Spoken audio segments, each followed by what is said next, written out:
거룩한 주일입니다. 오늘도 우리를 예배의 자리로 부르신 하나님께 감사드립니다.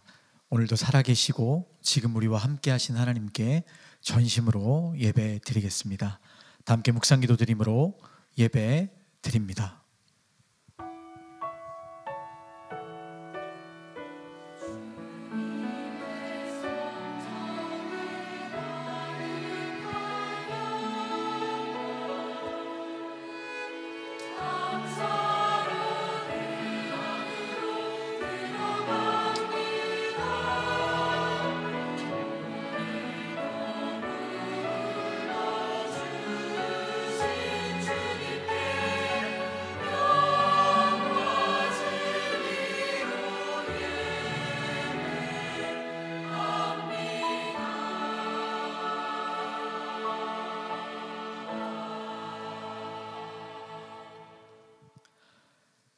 하나님은 우리의 피난처시요 힘이시니 환난 중에 만날 큰 도움이시라.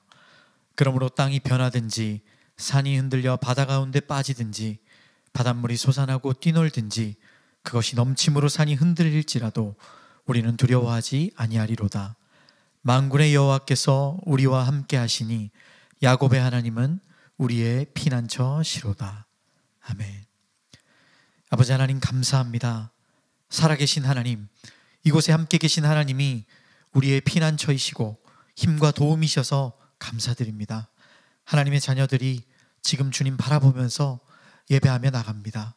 힘과 도움이신 그 하나님과 함께하는 기쁨, 그 하나님을 만나는 감격, 하나님 안에 있는 그 영광을 누리는 예배가 될 수 있도록 임재하여 주옵소서.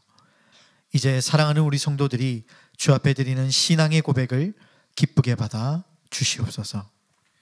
전능하사 천지를 만드신 하나님 아버지를 내가 믿사오며 그 외아들 우리 주 예수 그리스도를 믿사오니 이는 성령으로 잉태하사 동정녀 마리아를 하시고 본디오 빌라도에게 고난을 받으사 십자가에 못 박혀 죽으시고 장사한 지 사흘 만에 죽은 자 가운데서 다시 살아나시며 하늘에 오르사 전능하신 하나님 우편에 앉아 계시다가 저희로서 산자와 죽은 자를 심판하러 오시리라.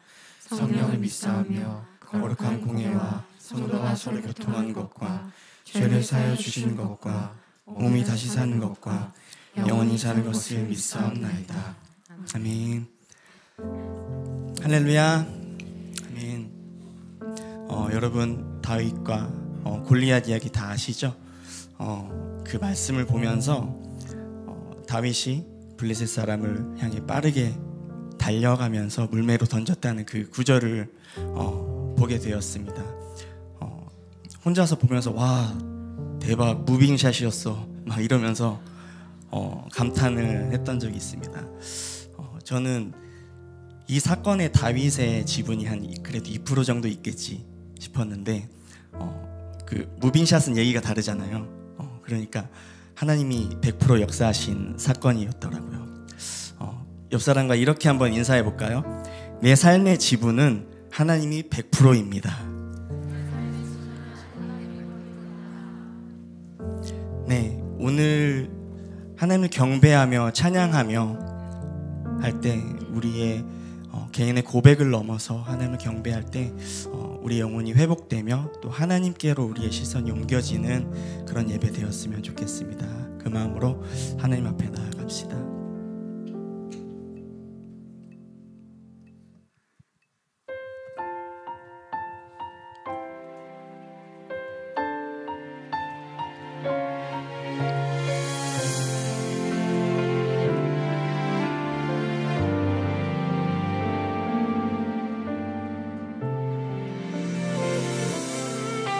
하늘을 바라보라.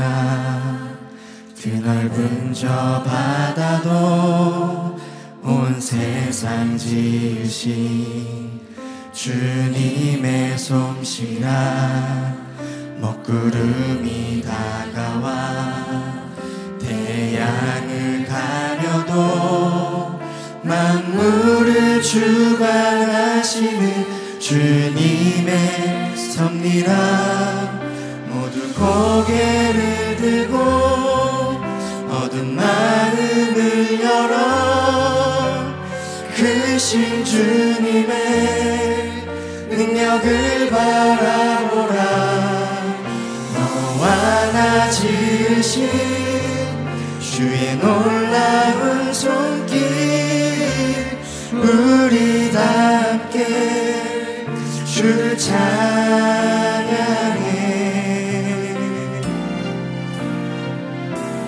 찬양해.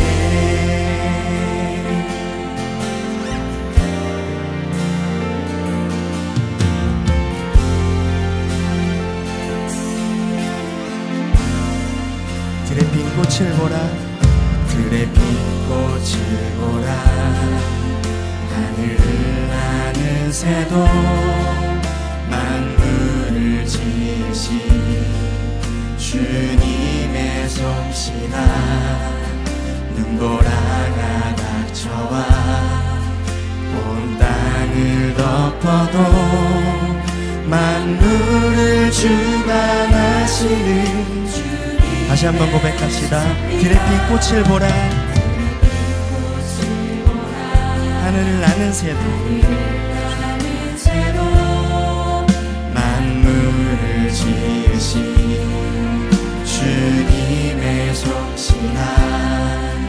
눈보라가 닥쳐와 온 땅을 덮어도 만물을 주관하시는 주님의 섭리라.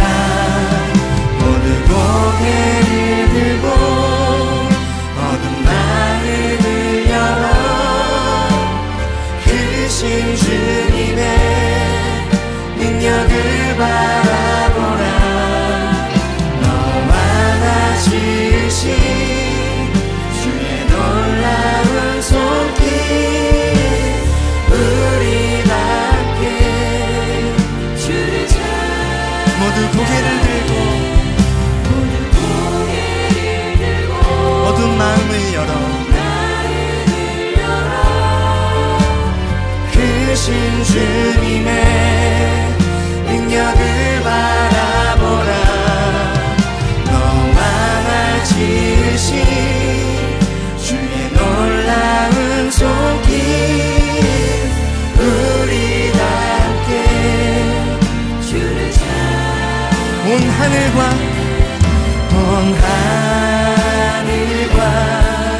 다 위에 만물아 겸손히 무릎 꿇고 주의 위엄 앞에 주의 위엄 앞에 경배하라. 모두 고개를 들고 어두운 마음을 열어 크신 주님의 능력을 너와 나 지으신 주의 놀라운 손길, 우리 다 함께 주를 찬양. 모두 고개를 들고 어두운 마음을 열어 크신 주님의 능력을 바라보라. 너와 나 지으신 주의 놀라운 손길, 우리 다 함께 주를 우리 다 함께 주를 찬양해. 우리 다 함께 주를 찬양해.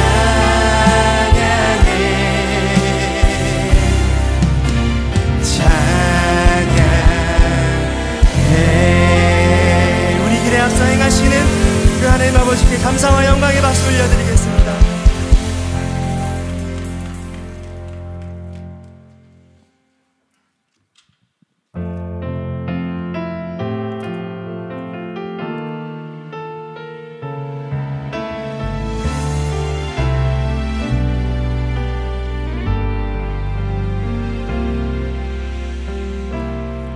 세상의 유혹 시험이 내게 몰려올 때에 나의 힘으로 그것들 모두 이길 수 없네.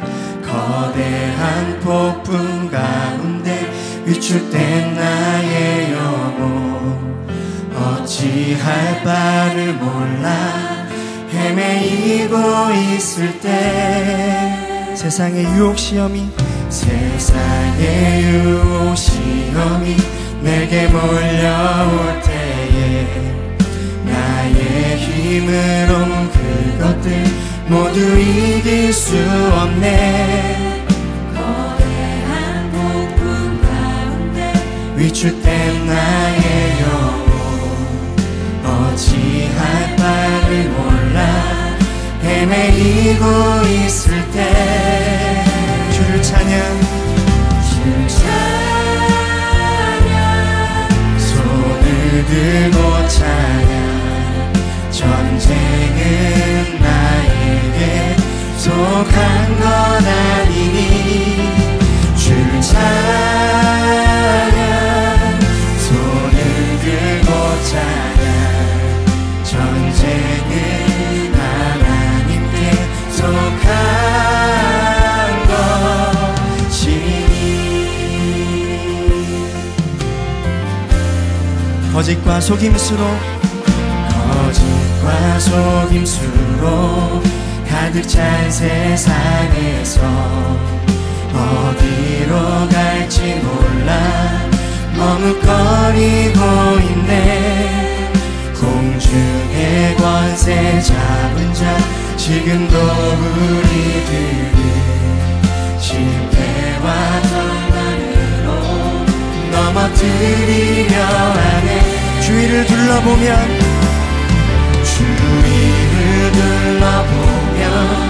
아무도 없는 믿음의 눈을 들면 보이는 분 계시네. 지금도 내 안에서 역사하고 계시는 사방과 어둠의 권세 물리치신 예수님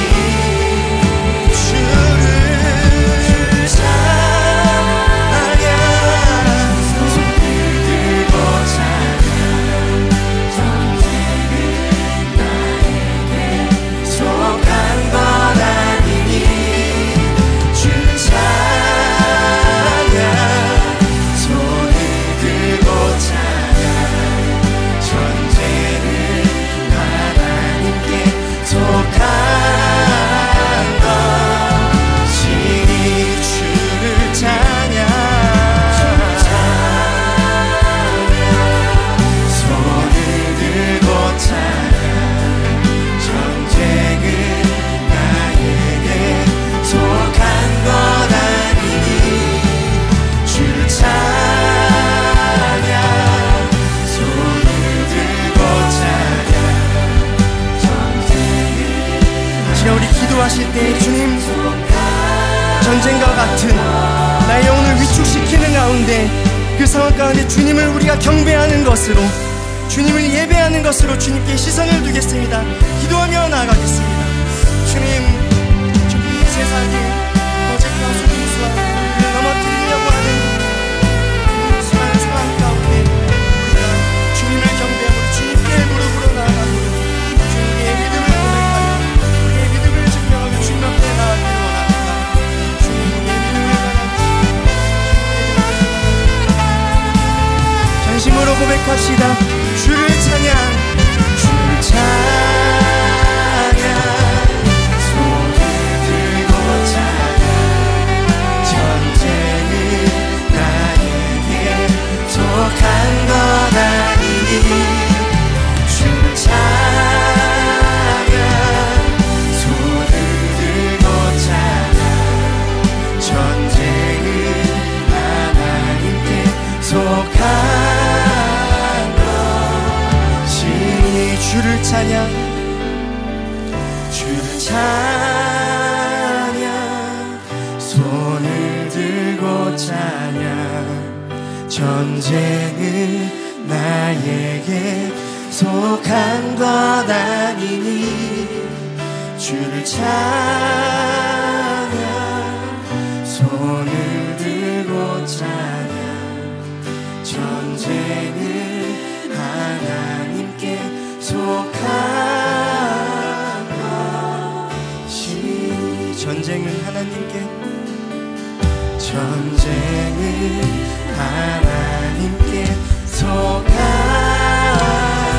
것이 다시 한번 우리 하나님께 경배 올려드리며 박수로 영광 드리겠습니다.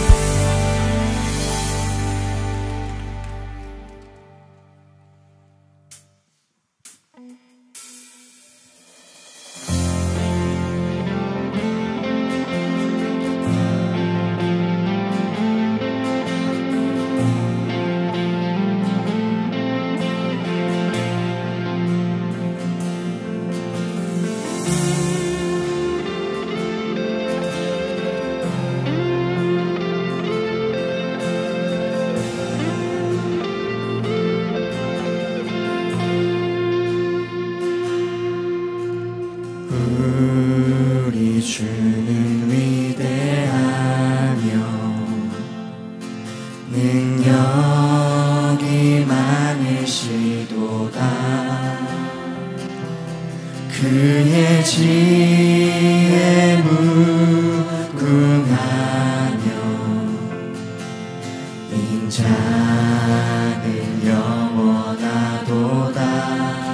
상한 자를 고치시며 상한 자를 고치시며 상처를 싸매시도다.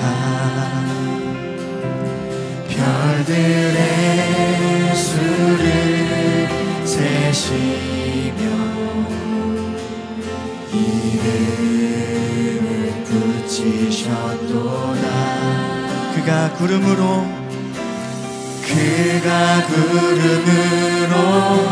하늘을 덮으시며 땅을 위하여 비 준비하신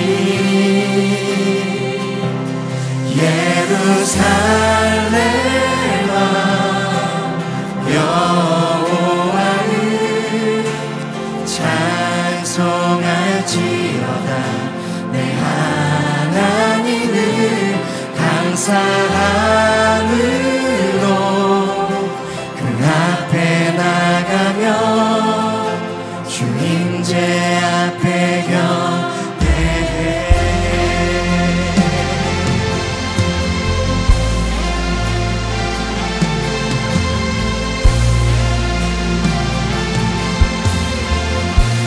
우리 주는 위대하며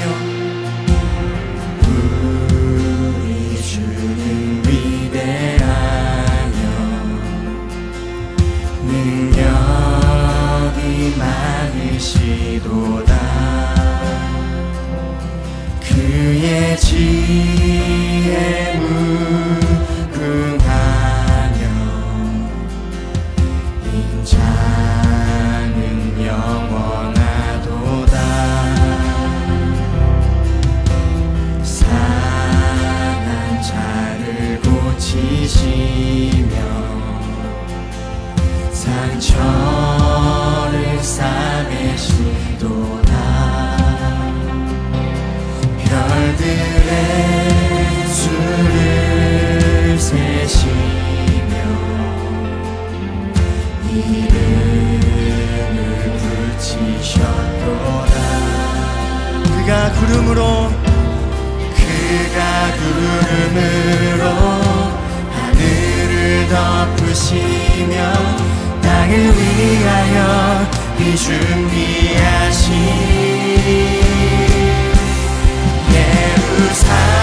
예루살렘아 여호와를 찬송할지어다. 내 하나님을 감사함으로 그 앞에 나가며 주 임재 앞에 경배해. 예루살렘아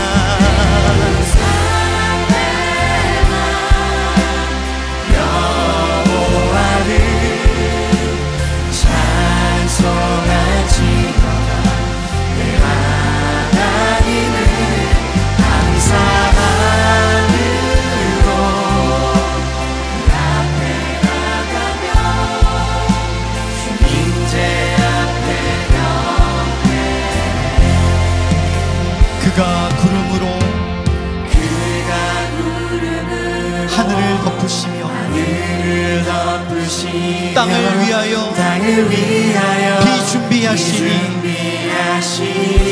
그가 구름으로 하늘을 덮으시며 땅을 위하여 비 준비하시니 그가 구름으로 하늘을 덮으시며 땅을 위하여 비 준비하시니 예루살렘아 여호와를 찬송할지어다 내 하나님을 감사함으로 그 앞에 나가며 주임제 앞에 경배. 아멘. 예루살렘아 여호와를 찬송할지어다 내 하나님을 감사함으로 그 앞에 나가며 주임제 앞에 경배해. 오른손 높이 들고 전심으로 걸어갑시다. 예루살렘아 여호와를 찬송할지어다 내 하나님을 감사함으로 그 앞에 나가며 주임제 앞에 경배해.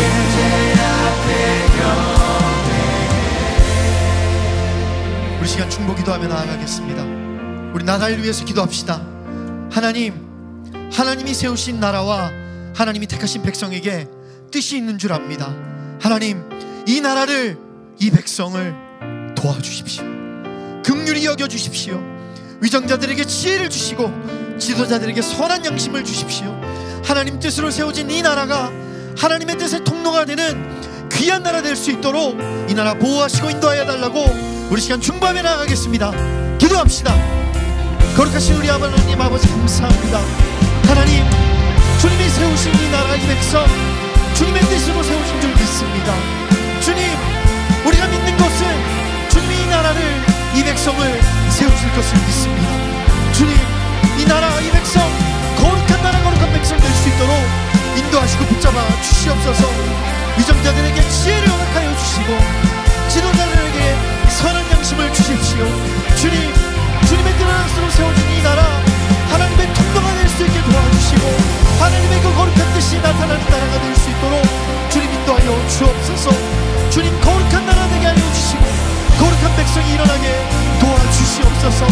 긍휼히 여겨주시고 성령의 바람 불어와 이 땅이 거룩한 땅으로, 거룩한 백성으로 회복되는 주님의 역사가 있게 하여 주시옵소서.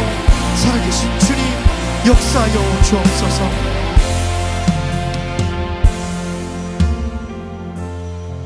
우리 시간 조용히 묵상하며 나아가겠습니다.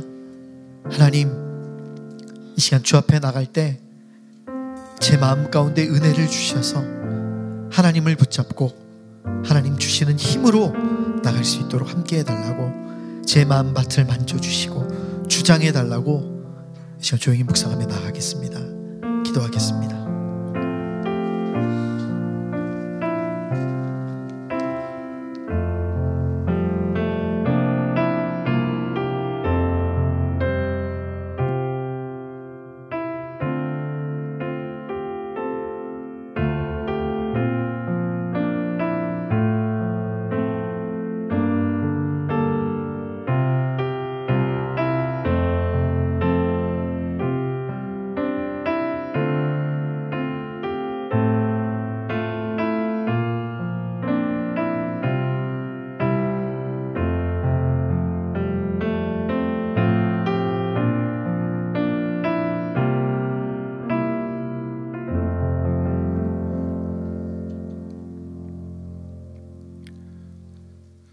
하나님 아버지, 주일을 허락해 주시고 예배드릴 수 있는 믿음의 자녀로 인도해 주셔서 감사합니다. 내 의지가 아닌 주님의 인도하심에 순종하며 예배를 드립니다. 아무리 사회가 불안정할지라도 지금 이 시간만큼은 피조물인 우리가 거룩한 주님께 신령과 진정으로 예배드리고자 하오니 회개와 치유, 은혜와 결단의 시간으로 인도하여 주시옵소서. 하나님 아버지, 이 나라를 위해서 기도합니다. 그 어느 때보다 정치와 사회에 대한 분노와 갈등이 고조되고 있고 또 우리의 사고로는 도저히 납득이 되지 않는 많은 사건들이 벌어지고 있습니다. 세상 등지고 십자가 바라보고 싶지만 이 땅에 발 딛고 살아가는 우리에게 그것 또한 만만치 않습니다. 부디 우리 모두를 주님 긍휼히 여겨 주시옵소서. 그러나 하나님, 알량한 사람의 지식으로 하나님이 사랑하시고 축복하시는 이 나라의 흥망성쇠를 가볍게 입에 담지 않도록 하시옵소서.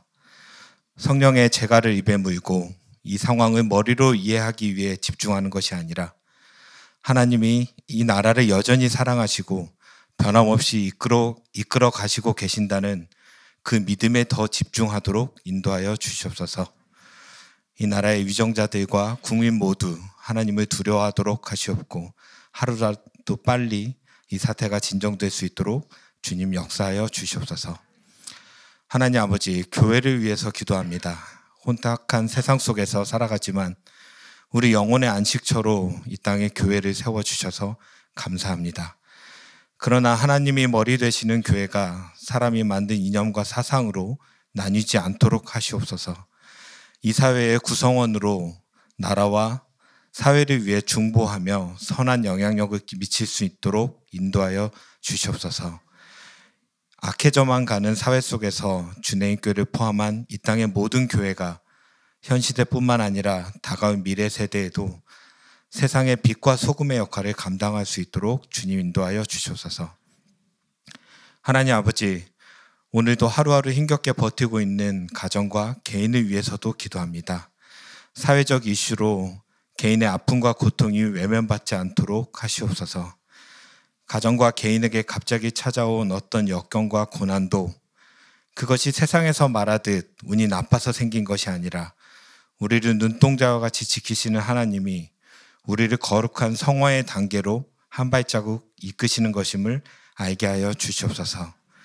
비록 그것이 너무 아프고 또 견뎌내기 힘들지라도 부디 믿음의 끈을 놓지 않도록 주님 붙들어 주시옵소서.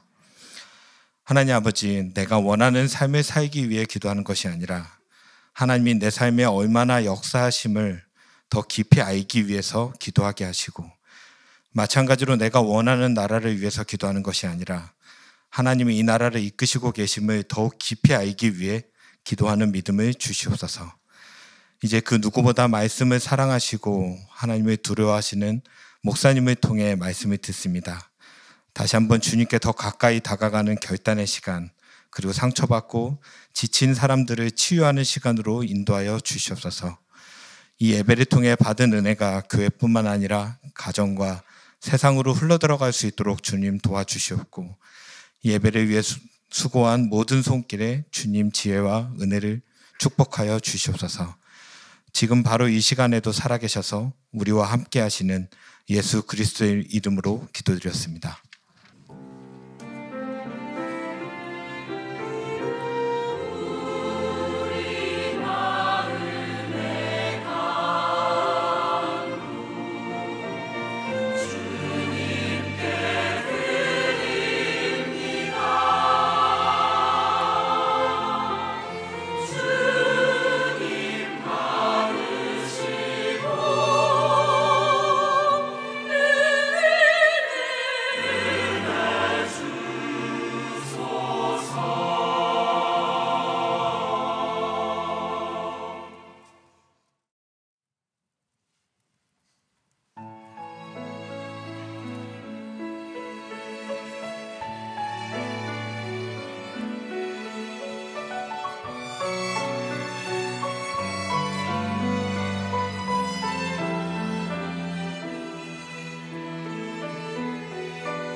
기도하겠습니다. 거룩하신 아버지 하나님, 감사합니다. 오늘도 주 앞에 예배할 수 있는 것이 얼마나 큰 은혜인지 모르겠습니다. 주님, 주의 은혜 없이는 살아갈 수 없는 존재입니다. 오늘도 우리의 눈을 열어서 주님 보게 하여 주시고, 귀를 열어 주의 음성 듣게 하시고, 주의 말씀으로 인한 은혜가 있게 하여 주옵소서. 또한 이 시간 성도들이 주 앞에 드린 예물이 있습니다. 땀 흘리며 수고하고 감사함으로 드린 이 예물을 기쁘게 받아주시고, 우리 성도들의 삶에 흘러넘치는 하나님의 은혜가 있게 하여 주옵소서. 이 모든 것에 감사를 드리며 살아계신 예수님의 이름으로 기도드립니다. 아멘. 하나님의 말씀 보겠습니다. 오늘 함께 읽을 하나님의 말씀, 다니엘서 1장 1절에서 9절까지 말씀입니다. 다니엘서 1장 1절에서 9절까지 말씀입니다.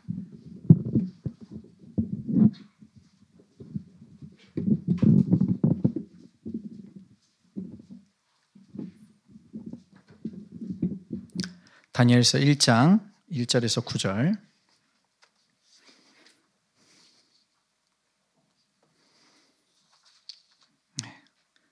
저와 여러분이 한 절씩 교독하도록 하겠습니다. 유다 왕 여호야김이 다스린 지 3년이 되던 해에 바벨론 왕 느부갓네살이 예루살렘에 이르러 성을 에워쌌더니,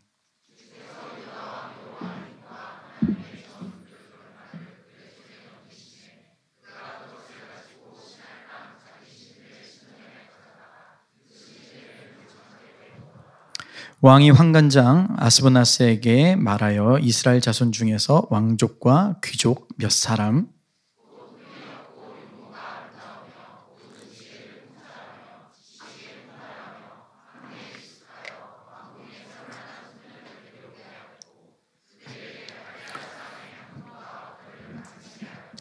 또 왕이 지정하여 그들에게 왕의 음식과 그가 마시는 포도주에서 날마다 쓸 것을 주어 3년을 기르게 하였으니 그 후에 그들은 왕 앞에 서게 될 것이더라.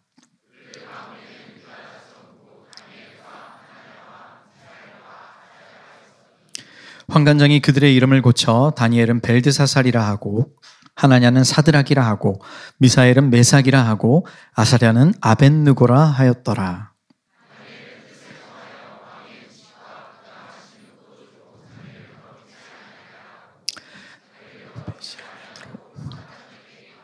함께 읽겠습니다. 하나님이 다니엘로 하여금 환관장에게 은혜와 긍휼을 얻게 하신지라. 아멘. 네, 제가 목회자가 될 때 제 평생의 기도 제목을 몇 가지를 정했습니다. 제일 중요한 한 가지, 아마 제 평생의 기도 제목이고, 누군가에게 저에게 물어보면 저는 꼭 이걸 이야기합니다. 담임 목사님도 늘 하나님 두려워하게 해달라는 기도 제목처럼 저 역시 뭐 비슷한 기도 제목이긴 하지만, 제가 항상 기도하는 것, 또 기도 부탁하는 것 무엇이냐면 기도해 달라고 말씀드리는 겁니다. 네. 하나님, 항상 제 삶에 은혜가 마르지 않게 해주십시오. 네. 눈물이 마르지 않게 해주십시오. 하나님, 은혜가 떨어지면 제가 좀 살 수 없습니다. 기계처럼 뭔가를 하고 싶지 않습니다. 날마다 은혜 주셔서 좀 뜨겁게 살아갈 수 있게 주님 저를 좀 도와주십시오. 이게 제 평생의 기도 제목이었고, 지금도 제 간절한 기도 제목입니다. 그런데 이거 말고도요, 사실 기도하는 게 굉장히 많았죠. 왜냐하면 목회자가 된다고 하니까 두려운 거예요. 저는 이미 목회자 자녀로 살아왔거든요. 그러니까 목회자가 된다고 했을 때 제 안에 가장 큰 걱정거리는 두려움이었습니다. 어떤 두려움이었냐면, 고난 당할까 봐. 아니, 그것보다 고난 당하면 내가 어떻게 할까?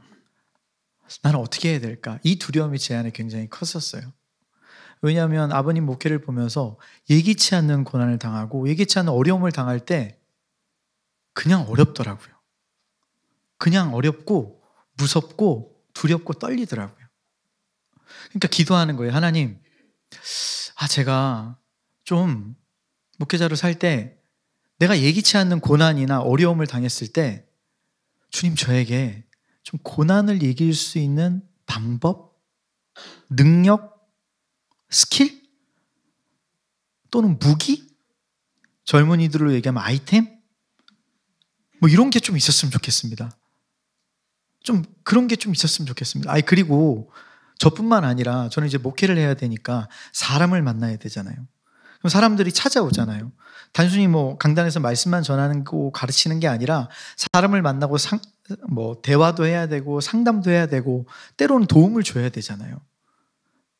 그러니까 보통 성도들은 목사님을 찾아올 때요, 좋은 일로 찾아오는 경우 잘 없습니다.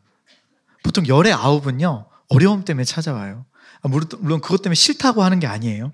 네, 그런 게 아니고 당연히 그렇게 와야죠. 당연히 그렇게 와야 되고 당연히 전 들어야죠. 그런데 또 제 성향은요, 좀 누구를 도와주고 그 사람이 잘 되면 되게 좋아하는 성향이거든요. 그러니까 누군 남 잘 된다고 막 배 아파하는 그런 성향이 아니에요. 네. 그래 보였나요? 사람 잘못 보신 겁니다. 네. 남 잘 되는 거 굉장히 좋아합니다. 제 꿈이 매니저였어요. 네. 누구 이렇게 막 도와주고 옆에서 잘 되면 너무 좋은 거예요. 네. 안 믿으시니까 넘어가겠습니다. 네. 어쨌든 그러니까 도와주고 싶잖아요. 지금도요, 저는 청년부 담당하는데 많은 청년들이 다가옵니다. 다가와서 상담을 하는데 도와주고 싶은 마음이 계속 일어나요. 근데 알거든요, 제가 해결할 수 없다라는 거를. 제가 어떻게 해결해요? 저는 해결사가 아닙니다. 우리도 다 알잖아요. 누군가가 해결해 줄 수 없다라는 걸, 우리의 고난을.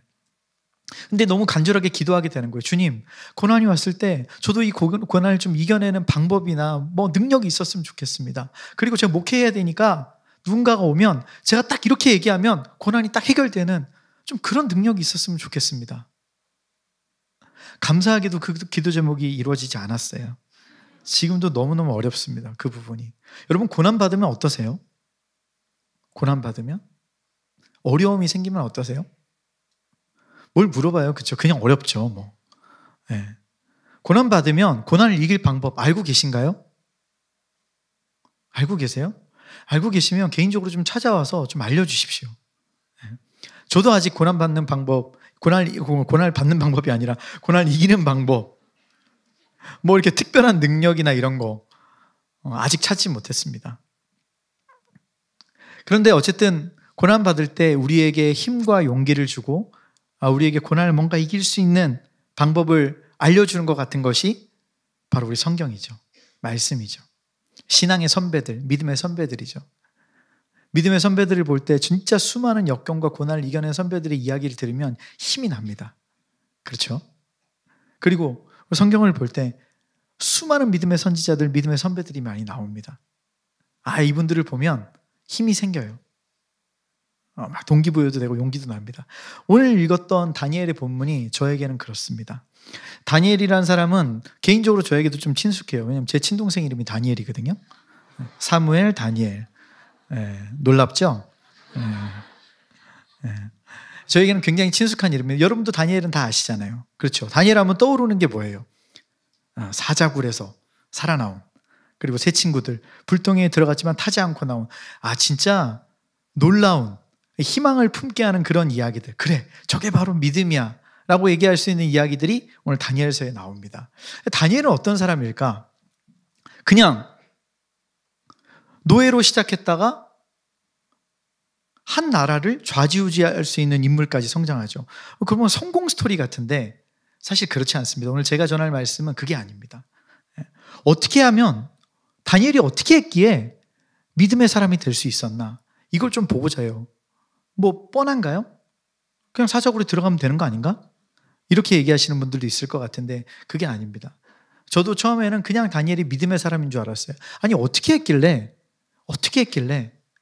노예 신분에서 왕에게 인정을 받고 또 하나님에게 인정을 받았을까? 말씀을 읽다가, 제가 전도사 때 이 말씀 읽다가 깨달았거든요. 근데 신기하게 한 번도 제가 설교를 안 했어요, 다니엘 본문을.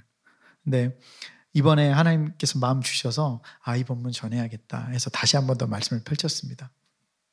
말씀을 좀 읽어볼게요. 어떻게 다니엘이라는 사람이 고난을 이겨냈는지. 오늘 처음에 이 다니엘서의 시작은요, 굉장한 비극, 고난으로 시작합니다. 우리가 1절, 2절 한번 읽어보도록 하겠습니다. 같이 읽어볼게요. 시작. 유다왕 여호야김이 다스린 지 3년이 되는 해에 바벨론 왕 느부갓네살이 예루살렘에 이르러 성을 에워쌌더니 주께서 유다왕 여호야김과 하나님의 전 그릇 얼마를 그의 손에 넘기심에 그가 그것을 가지고 신할 땅 자기 신들의 신전에 가져다가 그 신들의 보물창고에 두었더라. 이 다니엘서의 시작은요, 고난으로 시작돼요. 지금 딱 보면 여호야김이 다스린 지 3년이 되던 해에 바벨론이 그 성을 에워쌌다라고 나오죠. 이제 고난이 시작됩니다. 그런데 사실은 이 1, 2절은요, 다니엘서 전체를 압축한 요약본이라고 보시면 됩니다. 먼저 역사적으로 좀 짚고 넘어갈게요. 이스라엘은요, 솔로몬 왕 이후에 두 개로 나라가 분열됩니다. 하나는 북이스라엘, 하나는 남유다. 이 당시에 북이스라엘은 이미 아수르에 의해서 망했고요. 남유다는 아직은 망하진 않았지만 계속해서 선지자들을 통해서 망할 거다, 심판받을 거다, 너희가 주의 법을 떠났기 때문에 너희 망할 거다, 이런 메시지들이 계속 쏟아지고 있었어요. 그런데 그때에 진짜 그날이 온 거예요. 진짜 망한 날. 그날이 언제냐? 우리가 딱 딱 보니까 유다 왕 여호야김이 다스린 지 3년이 되던 해에 그날이 왔어요. 그런데 사실은요, 이렇게만 보면 안 되거든요. 이 짧은 문장이요, 이 1절, 유다 왕 여호야김이 다스린 지 3년이 되던 해에 바벨론 왕 느부갓네살이 예루살렘을 이루어 성을 에워쌌더니, 이 짧은 문장에 아주 많은 의미가 담겨 있어요. 1절을 보면 고난이 1절에서 시작한 것처럼 보이죠. 여호야김 3년에. 근데 사실은요, 이 고난은 여호야김 때 일어난 게 아닙니다. 그의 아버지 요시야 왕 때부터 고난은 이미 시작되었죠. 말씀 한번 찾아볼게요. 열왕기하 23장 29절. 열왕기하 23장 24절부터 원래 34절까지인데요. 제가 좀 끊어서 읽으려고요. 23장 29절입니다. 열왕기하 같이 읽어보겠습니다. 시작. 요시야 당시에 애굽의 왕 바로온 느고가 아수르 왕을 치고자 하여 유브라데 강으로 올라가므로 요시야 왕이 맞서 나갔더니 애굽 왕이 요시야를 무깃도에서 만났을 때 죽인지라. 이 여호야김의 아버지가 요시야 왕인데, 이 요시야 왕이 어디서 죽었다라고 나와 있죠? 애굽과의 전투에서 죽었다라고 나와 있어요. 그리고 29절로 가볼게요. 34절 죄송합니다. 34절 한번 읽어볼게요. 시작.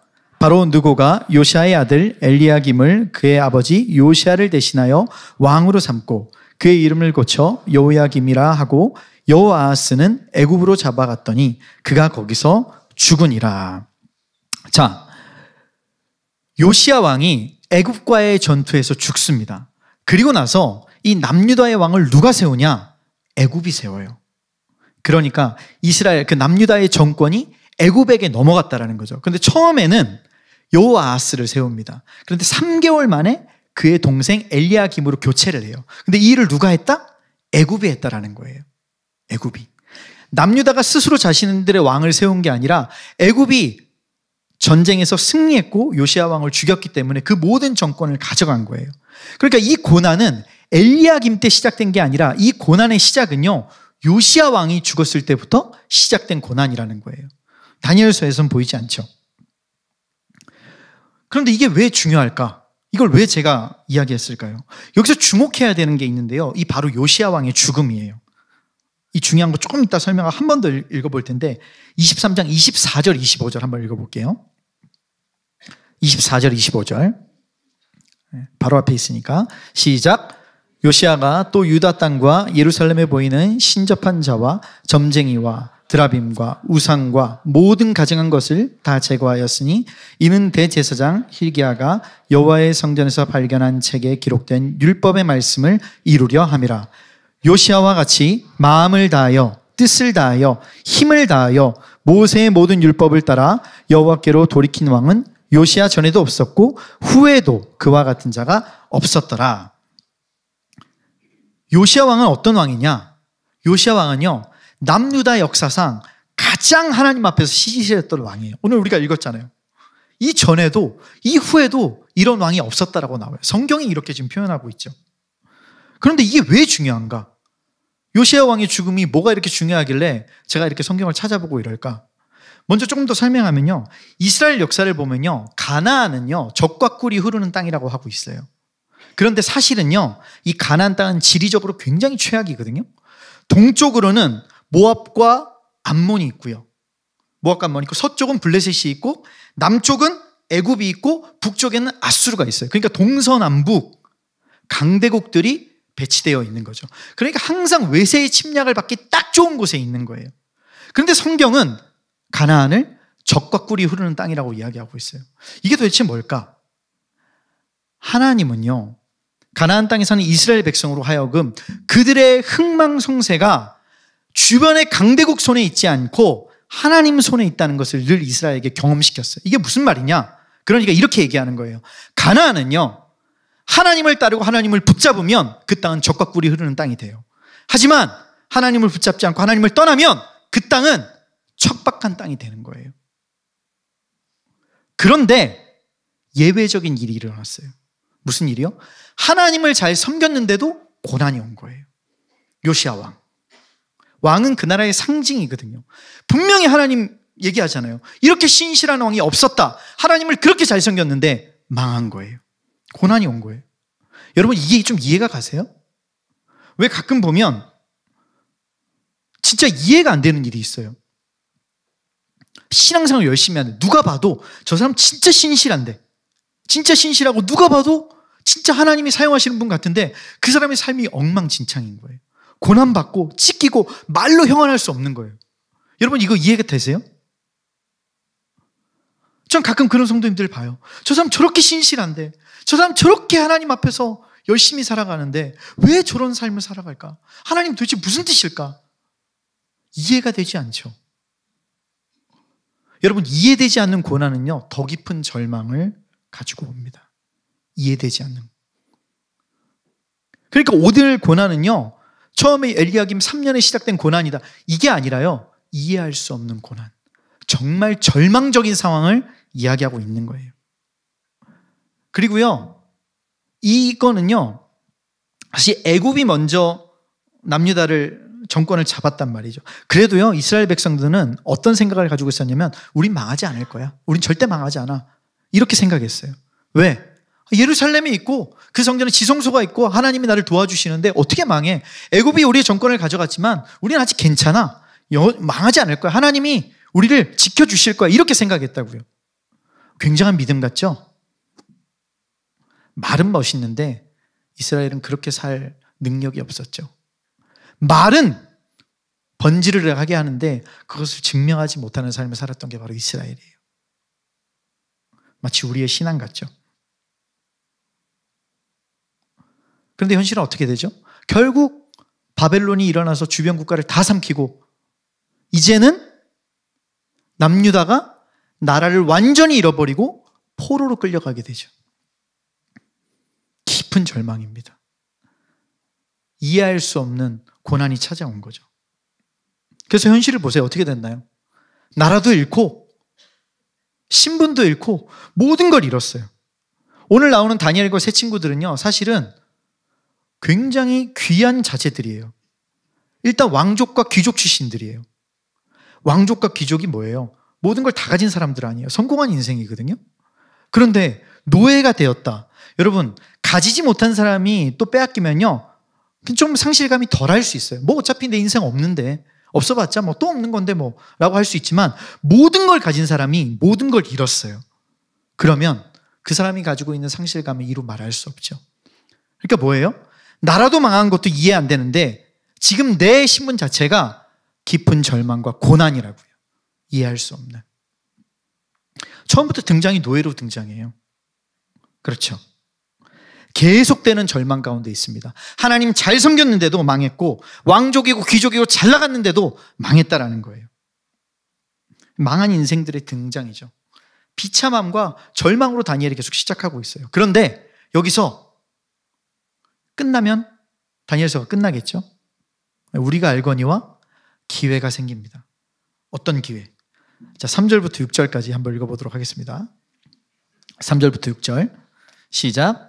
왕이 환관장 아스브나스에게 말하여 이스라엘 자손 중에서 왕족과 귀족 몇 사람 곧 흠이 없고 용모가 아름다우며 모든 지혜를 통찰하며 지식에 통찰하며 학문에 익숙하여 왕궁에 설만한 소년을 데려오게 하였고 그들에게 갈대아 사람의 학문과 언어를 가르치게 하였고 또 왕이 지정하여 그들에게 왕의 음식과 그가 마시는 포도주에서 날마다 쓸 것을 주어 3년을 기르게 하였으니 그 후에 그들은 왕 앞에 서게 될 것이더라. 그들 가운데는 유다 자손 곧 다니엘과 하나냐와 미사엘과 아사랴가 있었더니 나라도 잃고 노예로 전락한 그들에게 기회가 찾아옵니다. 어떤 기회예요? 어떤 기회? 바로 최고의 환경과 최고의 교육과 최고의 만찬을 누릴 수 있는 기회가 찾아오죠. 뭐라고 나와 있어요? 왕이 지정하였어요. 그래서 뭐냐면 흠이 없고 용모가 아름다운 지혜를 통찰하며 지식에 통달하며 학문에 익숙하며 왕궁에 설만한 소년을 데려오게 하였다라는 거예요. 여러분, 다니엘과 세 친구들이 얼마나 대단하냐면 진짜 요즘 말로 하면 엄친한 거죠. 그렇죠? 아까 왕족과 귀족이라고 했잖아요. 아니, 출신도 귀하고 모든 걸 다 가졌는데 뭐라고 나와 있어요? 잘생겼고 누가 봐도 아름다우며 머리도 똑똑하고 모든 걸 다 가진 거예요. 아주 제가 싫어하는 부류예요. 너무 진심으로 얘기했나요? 네. 어쨌든 모든 걸 다 가진 사람들. 누가 봐도 뭐라고 나와 있냐면 왕궁에 설만한 소년을 데려오라. 왕궁에 설만한. 네. 보기에도 완벽해 보였고 겉과 속이 다 완벽했다라는 거예요. 네. 대단하죠. 그런데 그들이 노예로 전락했으니 얼마나 깊은 절망에 빠졌겠어요. 그런데 그들에게 기회가 와요. 어떤 기회? 비록 바벨론에 끌려갔지만 바벨론의 최고의 고등교육을 받을 수 있고 최고의 음식들을 먹을 수 있고 왕 앞에 설 수 있는 그런 자격과 기회를 얻게 됐다는 거죠. 여러분, 이건 뭐죠? 진짜 기회죠. 찬스죠. 기적과도 같은 일이에요. 근데 여러분, 보고 듣는 게 마인드잖아요. 그렇죠? 이건 뭐예요? 이건 바벨론의 고도의 책략이죠. 계략이죠. 보통 노예는 힘으로 누르고 부리면 되거든요. 그런데 바벨론은 힘으로 누르고 부리는 게 아니라 오히려 교화를 통해서 그 사람들을 바벨론식의 지도자로 다시금 탈바꿈하는 거예요. 굉장히 고도의 전략이죠. 그냥 뭐라고 하면 되는데 아니요. 가장 좋은 것들을 제공함으로 인해서 그들이 교화될 수 있는 방법을 선택한 거예요. 그것뿐입니까? 이것 말고 바벨론의 계략 두 번째, 이름을 개명하죠. 이름은 어떻게 개명하죠? 다니엘은 벨드사살이라고 하고 하나냐는 사드락이라고, 미사엘은 메삭이라고, 아사랴는 아벳느고. 이 다니엘과 세 친구들의 이름은 히브리식 이름입니다. 히브리식 이름은요, 다 하나님에게 연관된 이름이고 하나님을 찬양하는 이름이에요. 다니엘만 보더라도요, 다니엘 무슨 뜻입니까? 하나님은 나의 심판자시다. 하나님이 나를 지켜주신다. 하나님이 나의 구원자시다. 이런 뜻이에요. 근데 벨드사살이라는 건요, 바벨론의 신이거든요. 벨이 나를 지켜준다라는 뜻이에요. 완전히 정체성이 바뀌는 거죠. 사실은 세상이 볼 때는 기회예요. 좋은 음식을 제공해주고 좋은 교육을 제공해주고 모든 최고의 환경을 주는 것. 그러나 이것은 바벨론식이죠. 유대식이 아닌. 이름도 바꾸고 이건 민족성을 말살시키겠다는 뜻이에요. 그리고 자신의 정체성을 완전히 바꾸겠다는 뜻이에요. 바벨론의 굉장히 고도의 책략입니다. 그러나 모든 걸 잃은 사람에게는, 그리고 세상이 볼 때는 이건 기회예요. 오히려 이전보다 더 잘 살 수 있는. 여러분, 바벨론이란 국가는요, 그냥 약소국인 남유다와 다릅니다. 이 느부갓네살이라는 왕은 역대 모든 왕들 중에서도 가장 위대한 왕이라고 평가받는 왕들 중에 하나예요. 우리가 잘 아는 나폴레옹, 알렉산드로, 이런 왕과도 비견될 만한 왕이에요. 이때 바벨론 초강국이라고요.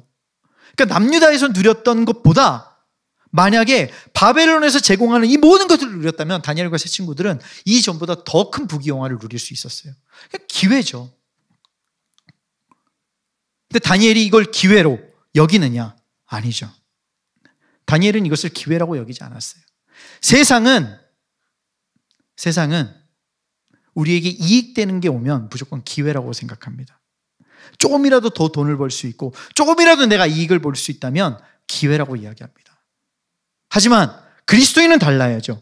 모든 것이 기회가 될 수는 없죠. 때론 세상의 기회가 우리에겐 위기일 수 있습니다. 다니엘이 이것을 기회라고 여기지 않고 다니엘은 이것을 수치라고 여기고 위기라고 여겼죠. 그래서 다니엘은 믿음의 행동을 합니다. 어떤 믿음의 행동을 하죠? 8절 같이 읽어보겠습니다. 시작. 다니엘은 뜻을 정하여 왕의 음식과 그가 마시는 포도주로 자기를 더럽히지 아니하리라 하고 자기를 더럽히지 아니하도록 환관장에 구하니. 다니엘은 뜻을 정하여 뜻을 정했다라는 거예요. 이후에 여러분이 다 아시는 다니엘이 사자굴에 들어가고 세 친구들이 불덩이 가운데 들어가서 나왔을 때 이 모든 일이 어떻게 가능했을까요? 이 모든 일의 시작은 바로 여기서부터 시작되죠. 다니엘은 뜻을 정하여. 뜻을 정한다는 뜻은요, 본문에서 나오는 이 뜻은 히브리어로는 레브라는 단어예요. 헬라어로는 리포. 문자적으로 성경에서 가장 많이 쓰이는 해석은 마음이에요. 마음. 그리고 정하다. 뜻을 정하다. 뜻 뒤에 정하다. 이 정하다의 히브리어 원어는 숨인데 이 숨의 뜻은 결정하다라고도 하지만 성경에서 가장 많이 사용하고 여기서 가장 합당하게 해석되어야 되는 번역은 두다, 놓다라는 뜻이에요. 그러니까 뭐예요? 마음을 놓다. 마음을 두다. 어디에? 하나님께. 하나님께 내 마음을 두었다라는 거예요. 이 말은요, 그냥 내가 내 마음을 먹었다라는 것과 좀 다른 겁니다. 우린 누구나 다 마음 먹을 수 있어요. 하나님 제가 마음 먹었습니다. 마음의 결정을 내렸습니다. 이게 아니에요. 이 뜻을 정하였다라는 것은 내 뜻이 아니라 내 생각을 주님께 내 마음을 내 모든 것을 주님께 드렸다. 두었다. 더 이상 이것은 내 영역이 아닌 거예요. 주님의 영역이라는 거예요. 마음에서 끝나는 게 아니라 이건 굳은 결심인 거예요. 나의 삶의 행동의 태도와 결단까지 모든 것을 포함하는 거라는 거죠. 뜻을 정하다. 뜻을 정하여 이것은 하나님께 절대적인 그 하나님께 여호와 하나님께 내 마음을 두었다라는 거예요. 대단한 결단이죠. 이 결단으로 말미암아 다니엘이 믿음의 사람으로 성장하게 되죠. 대단하죠. 진짜 대단한 믿음이에요. 왜냐하면 이건 내가 바벨론에 살지만 뒤에 보면 뭐라고 나와 있죠? 왕의 음식을 거부했다라고 나와 있어요. 왕의 음식을 먹지 않겠다라고 나와 있어요. 물론 먹지 않는 거 율법을 지키는 거죠.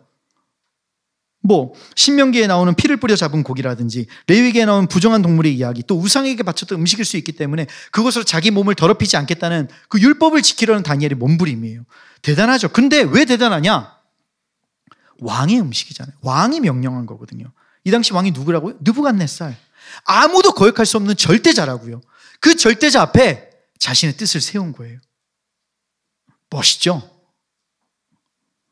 우리는 멋있는데 세상이 볼 땐 자살행위죠. 더 놀라운 게 뭔지 아세요? 이때 다니엘의 나이가 10대예요. 10대. 학자들이 막 추정하는데요. 어쨌든 아무리 계산해도요. 그냥 중학생 때예요. 10대. 저희 큰아들이 10대거든요. 여러분 10대가 다 컸나요? 헛웃음 치시는 거 보니까 많이 어리라고 생각하시는데 진짜 놀라운 건 이때 정했다라는 거예요. 이때. 여러분 신앙에는요 연수가 없습니다. 신앙생활 오래 했다고 믿음이 커지는 거 아닙니다. 제가 어느 날요 저희 아내랑 차 타고 어디를 가다가 저희가 실수한 게 있어요. 아이들이 뒤에 타고 있는데 저희 둘이 막 이런 거 얘기하다가 뭔가 좀 걱정할 일이 생겨서 얘기하고 있었어요. 근데 아이들이 어리니까 제가 그냥 못 알아듣는 줄 알고 그냥 아내랑 얘기했어요. 근데 우리 은율이가 마지막 막내가 아직 10대가 아니에요. 걔는 10대도 아닌 애가 갑자기 저희 대화에 끼어들기 시작했어요. 아빠 걱정돼? 당황했어요. 조금? 근데 은율이가 뭐라고 한 줄 아세요? 하나님이 있잖아. 그리고 3초 만에 잠들었어요.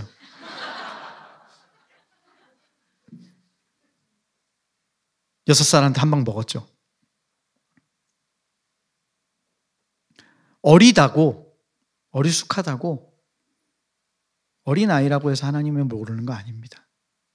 다니엘은 10대 때 하나님께 뜻을 정했어요. 하나님, 내가 바벨론에 살지만 바벨론 식으로 살지 않겠습니다. 하나님, 내가 비록 끌려왔고 수치를 당하고 고난을 당했지만 주님, 내가 주님 따르는 것을 포기하지 않겠습니다. 이 고백을 10대 때 한 거예요. 다니엘이 뜻을 정하여. 멋있죠? 진짜 대단한 믿음이에요. 진짜 대단한 믿음이에요. 우리가 모두가 다니엘 같았으면 좋겠어요. 근데 여러분, 어떻게 다니엘이 이런 결정을 할 수 있었을까요? 어떻게? 어릴 때부터 참 교육을 많이 받아서? 저도 모태신앙인데요. 저도 4대가 기독교 집안이에요. 교육받으면 잘 될까요? 저 이름이 사무엘이에요. 잘 될까요? 이건 그냥 교육받는다고 되는 일이 아니거든요. 누군가가 가르쳐줘서 되는 일이 아니라고요. 어떻게 다니엘이 이런 결정을 내릴 수 있었을까요? 어떻게? 2절을 읽어보겠습니다. 2절 다 같이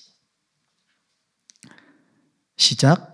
주께서 유다 왕 여호야김이 하나님의 전 그릇 얼마를 그의 손에 넘기심에 그가 그것을 가지고 신할 땅 자기 신들의 신전에 가져다가 그 신들의 보물을 창고에 두었더라. 자, 여기서 주께서 유다 왕 여호야김과 하나님의 전 그릇 얼마를 그의 손에 넘기심에, 그의 손에 넘기심에. 여러분, 그의 손에 넘겼다. 여러분, 이게 이해가 가세요? 아니, 고난을 당했는데 우리가 지금 노예로 끌려갔는데 이 모든 게 알고 보니까 하나님이 넘기셨다라는 거예요. 여러분, 이해가 되세요? 그런데 다니엘은요, 이걸 붙잡았다라는 거예요. 무슨 말이냐? 우리가 망한 게 아니라 하나님이 허락하신 거구나. 아, 우리가 지금 노예로 끌려가고 나라를 잃은 게 아니라 하나님이 허락하신 거구나. 이 모든 상황의 역사의 주관자는 하나님이시구나. 바벨론이 승리한 게 아니라 하나님이 결국 이 역사를 끌고 가고 계시는구나. 다니엘에게 이 믿음이 있었다라는 거예요. 그러니까 뜻을 정할 수 있었다라는 거예요. 여러분, 뜻을 정하는 건 내 능력이 아니에요. 내 실력이 아니에요. 가끔 우리는 착각합니다. 내가 이렇게 결단했어. 아니요. 그건 그냥 내 힘에서 끝납니다. 다니엘이 뜻을 정할 수 있었던 이유는 역사의 주관자가 하나님이시라는 거. 비록 내 나라가 전쟁에서 졌고 끌려갔지만 이것은 바벨론의 승리가 아니라 하나님이 허락하신 거고 하나님이 마침내 이루실 신실한 하나님의 약속이기 때문에 그것을 믿었기 때문에 다니엘이 뜻을 정할 수 있었다는 거예요. 여러분, 우리의 능력이 아닙니다. 우리의 능력이 아니라 하나님의 신실한 약속이 먼저고 하나님이 이루어 가시는 그 역사가 먼저라는 거예요. 우리가 먼저 앞서간 것 같지만, 우리가 결정한 것 같지만 이미 그 결정에 하나님의 뜻이 있는 줄 믿습니다. 다니엘이 뜻을 정한 이유, 하나님이 허락하셨기 때문에, 그것을 믿었기 때문에 가능했다라는 거죠. 이렇게 하고 설교를 마치면 얼마나 후련할까요? 그래서 뜻을 정하십시오. 근데 오늘 제가 하고 싶은 얘기는 이게 아닙니다. 제가 하고 싶은 얘기는 지금부터예요. 여러분, 그래요. 뜻을 정했어요. 하나님을 보고. 그래도 대단한 믿음이죠. 다니엘에겐 대단한 믿음이잖아요. 안다고 해서 그렇게 정하나요? 그렇지 않아요. 근데 정말 제가 하고 싶은 얘기는요, 다니엘은 대단한 믿음이었어요. 그런데요, 바벨론에서는요, 이게 대단한 믿음입니까? 이게 뭘 그렇게 대단한 믿음이에요? 단식투쟁한 게? 단식투쟁 아니죠? 그냥 채식주의자로, 베지테리안으로 전락한 거죠? 그쵸? 뭐 이게 그렇게 대단한 일이에요? 고기 안 먹고 채소 먹는 거예요. 그래서 나중에 은혜를 받았어요. 그래서 고기 먹은 애들보다 얼굴이 더 좋았어요. 뭐 이게 그렇게 대단한 일이냐요? 아무것도 대단한 일이 아니에요. 다니엘이 했던 일은요, 나라를 바꿀 수 있는 것도 아니고요, 상황을 뒤집을 수 있는 행동도 아니었어요. 그냥 10대 어린 소년의 객기예요. 바벨론이 볼 때는 가소롭잖아요. 뭐 사람들을 모아가지고 항쟁한 것도 아니고요. 사람들을 모아서 우르르 가서 데모한 것도 아니에요. 뭔가를 바꾸자고 한 게 아니에요. 그냥 밥 안 먹겠다예요. 이게 뭐가 그렇게 대단합니까? 가끔 그런 거 있죠. 무언가 하나님 앞에서 결단해야 되는데 깊이 고민해요. 기도해요. 상담도 받아요. 그래서 아주 힘겹게 눈물을 흘리면서 주님, 내가 이렇게 결정했습니다. 결정하고 딱 나갔는데 아무것도 바뀌는 게 없어요. 허무하지 않으세요? 허무하잖아요. 우리 마음속엔 사실요, 해결되기를 바라잖아요. 결과가 있길 바라잖아요. 그렇지 않으세요? 고난받으면 어떠세요? 문제가 해결되길 바라잖아요. 고난받았는데 주님, 그래요, 결정했습니다. 나갔는데 계속 고난이 계속돼요. 참 허무해요. 참 허무해요. 대단한 결정이었고 대단한 믿음이었고 모든 것을 걸었는데 세상에서는 아무도 인정해주지 않는 일이에요. 그냥 10대 소년의 몸부림이에요. 근데 여러분, 이 10대 소년의 아무것도 세상을 바꿀 수 없는 이 몸부림 하나에 하나님의 은혜가 임해요. 9절 같이 읽어보겠습니다. 시작. 하나님이 다니엘로 하여금 환관장에게 은혜와 긍휼을 얻게 하신지라. 아무것도 아닌 이 몸부림에 은혜가 임했습니다. 은혜가 임하면 상황이 다 다르게 바뀝니까? 여기는 상황이 달라졌다고 되어 있지 않아요. 그냥 은혜가 임했다라고 되어 있어요. 바벨론 땅에 은혜가 임했고 다니엘의 그 몸부림에 바벨론 그 나라에 하나님의 나라가 임한 거죠. 여러분, 하나님의 나라는요, 탁월하고 대단한 일에 임하지 않습니다. 하나님의 나라는요, 다르게 살기로 결단하고 이 세대를 따르지 않는 자들, 하나님 뜻을 붙잡는 자들에게 하나님 나라가 임하는 거죠. 다니엘은 아무것도 바꿔놓지 못했어요, 이때. 그러나 중요한 건 하나님 앞에 몸부림쳤죠. 여러분, 고난을 이기는 방법이 무엇인지 아십니까? 고난을 이기는 방법은, 제가 다니엘서를 통해서 고난을 이기는 방법을 깨달은 것은, 고난을 이기는 방법은 뜻을 정하고 버티는 거예요. 뜻을 정하고 그냥 살아내는 거예요. 방법이 어디 있어요? 그런 거 있으면 저도 사용하고 싶어요. 방법이 없더라고요. 그냥 주님께 뜻을 정하고 하루하루를 버티고 살아내는 거예요. 왜? 역사의 주관자가 하나님이시니까, 하나님 나라 반드시 오니까. 고난을 이기는 방법은요, 그냥 당하는 거예요. 제가요, 제 아내랑 집안에 어려운 일이 있었을 때, 몇 년 전에 저희 아버님 쓰러지셨을 때 예기치 않은 고난들이 있었어요. 제가 제 아내한테 이렇게 얘기했어요. 여보, 그냥 비 오면 비 맞자. 바람 불면 그냥 맞자. 태풍 불면 그냥 당하자. 그런데 버티고 살아내보자. 하나님 떠나지 말고 어떻게 끝까지 가시는지 한번 보자. 그냥 당하자. 맞자. 고난을 이길 방법은 저도 잘 모릅니다.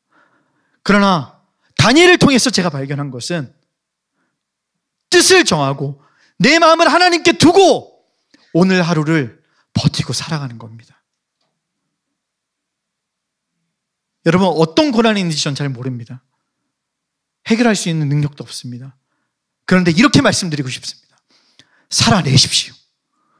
버티십시오.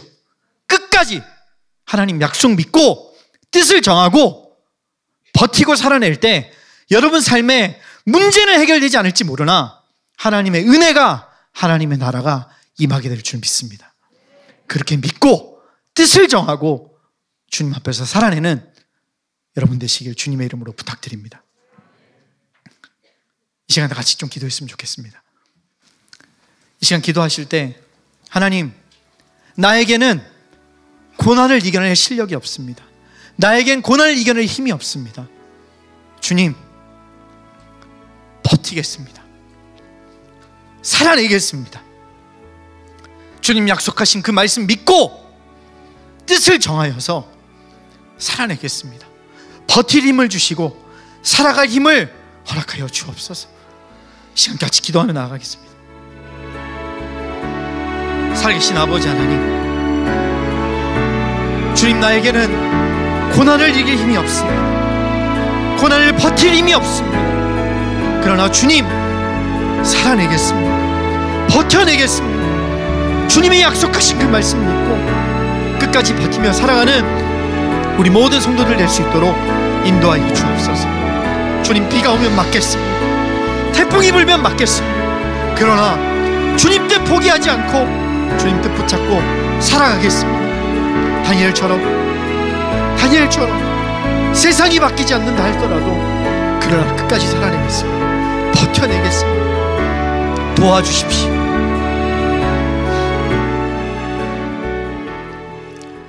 거룩하신 아버지 하나님, 감사합니다. 하나님, 우리는 고난이 닥쳤을 때 우리에게는 이겨낼 힘이 없습니다. 우리에게는 그것을 이겨낼 능력이 없습니다. 그러나 주님, 다니엘처럼 뜻을 정하고 주님 편에 서서 주님의 신실한 약속 붙들고 버티고 살아내겠습니다. 주님, 주님께서 도와주시고 은혜 주셔서 우리가 버틸 수 있는 힘을, 살아갈 수 있는 힘을 허락하여 주옵소서. 주님께 뜻을 정하는 인생, 주님께 마음을 두는 인생, 우리가 모든 성도들이 그런 인생을 살기 원하오니 주님 도우시고 그렇게 인도하여 주옵소서. 살아계신 예수님의 이름으로 기도드립니다. 아멘. 네, 이 시간에는 먼저 교회 소식 전하기 전에 지난주에 있었던 공동의회 결과 발표가 있겠습니다. 우리 김인석 장로님께서 나와주셔서 지난주에 있었던 공동의회 결과 발표를 해주시겠습니다. 그 후에 교회 소식 전해드리겠습니다.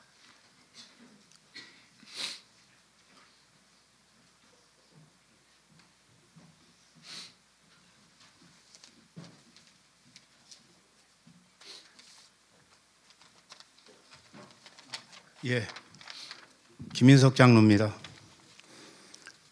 준행교회 피택 장로 선출을 위한 공동의회에서 투표 결과를 발표하도록 하겠습니다. 당회장님의 김남국 목사님께서 해외 선교 중에 계셔서 당회장을 대신하여 당원인 제가 발표를 하도록 하겠습니다. 2024년 12월 1일에 있었던 장로 선출을 위한 공동의회 결과 총 621명이 투표하여 집사 남기용, 집사 주영, 집사 최형희, 집사 홍원기 씨가 저는 3분의 2 이상 득표하여 피택 장로가 되었습니다. 피택 장로들은 내년 봄에 노예에서 실시하는 9주간의 장로 교육을 받고 노예에서 실시하는 장로 고시를 통과해야 됩니다. 고시에 통과한 피택 장로들은 노예의 허락 후 내년 7월 첫 주 창립기념주일에 임직식에서 장로로 임직하게 됩니다. 피택 장로들에게 격려와 축하를 해주시고 임직 때까지 있을 모든 과정을 위해 임직 후 좋은 장로가 될 수 있도록 당회원으로서 지혜롭게 치리할 수 있도록 함께 기도해 주시기 바랍니다.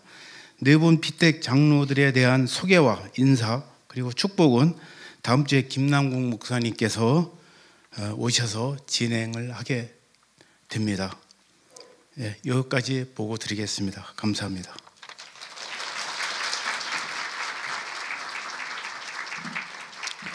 네, 은혜롭게 공동회의가 잘 마쳐서 하나님께 감사드립니다. 교회 소식 전해드리겠습니다. 세례식이 12월 22일 주일에 유아 세례식, 또 25일 수요일에 있습니다. 학습 세례, 입교 및 유아 세례 대상자는 로비에 비치된 신청서를 작성하여 오늘까지 김정한 목사님에게 신청해 주시면 되겠습니다. 그리고 학습 세례 입교자 교육이 12월 14일 토요일 오후 2시에 304호에서 있습니다. 유아 세례자 부모 교육이 12월 15일 주일 일부 예배 후에 311호 청소년부실에서 그 옆에 311호 회의실에서 있습니다. 주차 공간이 많이 부족합니다. 주차위원들의 안내를 잘 따라주시고 연락처를 꼭 남겨주시기를 부탁드립니다. 그리고 일부 광고인데요. 작년 1교구 샘터 모임이 일부 예배 후에 정해진 장소에서 있습니다. 기억해 주시고요. 마코스 10 목요 예배가 매주 목요일 오후 7시 30분에 맑은샘 광천교회에서 있습니다. 둘러선 교회 LT 코스 34기 잘 진행되고 있고요. 기도 부탁드리고 해외에 있는 선교사 사역자들 위해서 기도 부탁드리겠습니다. 나머지 교회 일정은 띄워주시면 감사하겠습니다. 네, 오늘 마지막으로 함께 부를 찬양은 우리가 지난달에 한 달 동안 불렀던 나는 믿네라는 찬양입니다. 제가 말씀을 준비하면서 계속 제가 맴돌았던 가사가 있는데요. 이겁니다. 내 앞에 바다가 갈라지지 않으면 주가 나로 바다 위 걷게 하리. 내 앞에 바다가 갈라지지 않더라도 주님이 나를 바다 위를 걷게 하신다라고 말씀하시는 겁니다. 믿음은 나에게 있는 것이 아니라 주님으로부터 오는 겁니다. 주님 붙잡고 뜻을 정하여서 믿음으로 살아내는 여러분 되시길 바랍니다. 우리 시간 한번 찬양하고 또 일어서 찬양하고 고백하겠습니다. 함께 찬양하겠습니다.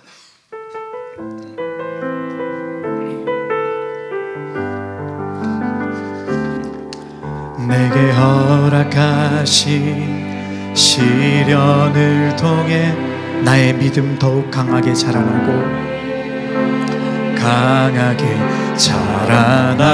험한 산과 골짜기 지나는 동안 주께 더 가까이 나를 이끌 내가 겪는 시험이 어렵고 힘겨워도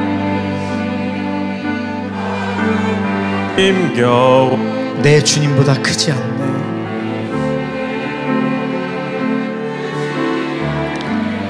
내 앞에 바다가 갈라지지 않으면 주가 나로 바다 위 걷게 하리. 아멘. 나는 믿네.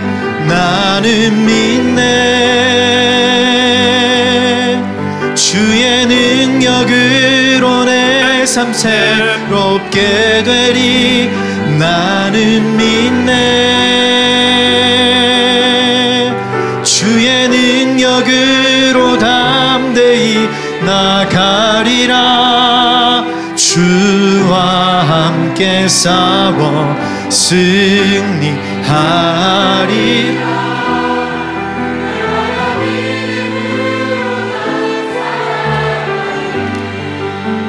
내게 허락하신 시련을 통해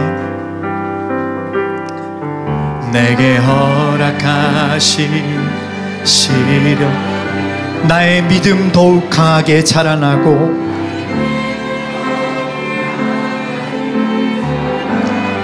험한 산과 골짜기 지나는 동안 주께 더 가까이 나를 이끄시네. 내가 겪는 시험이 어렵고 힘겨워도 내 주님보다 크지 않습니다.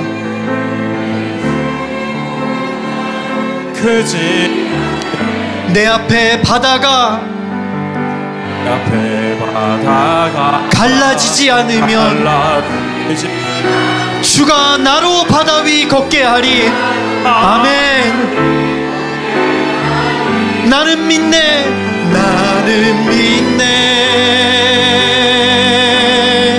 주의 능력으로 내 삶 새롭게 되리. 나는 믿네. 주의 능력으로 담대히 나가리라. 주와 함께 싸워 승리하리라. 날마다 믿음으로 나 살아가리. 이 시간 기도하겠습니다. 사랑하는 주님교회 성도 여러분, 여러분은 이제 여러분의 삶의 자리로 보내심을 받게 되었습니다. 하나님의 신실하신 약속과 하나님의 일하심을 믿고 신뢰함으로 뜻을 정하여 살아내고 버텨내시길 주님의 이름으로 부탁드립니다. 지금은 우리 주 예수 그리스도의 은혜와 하나님 아버지의 측량할 수 없는 사랑하심과 성령의 위로 교통하심이 주님의 신실하신 약속을 붙들고 뜻을 정하여 살아내기로 결정하는 이 자리 머리 숙인 주의 성도들 머리 위에, 이들의 가정과 이들의 일터 위에, 이 나라 이 민족 위에 이제로부터 영원토록 함께 하시기를 간절히 축원하옵나이다. 아멘.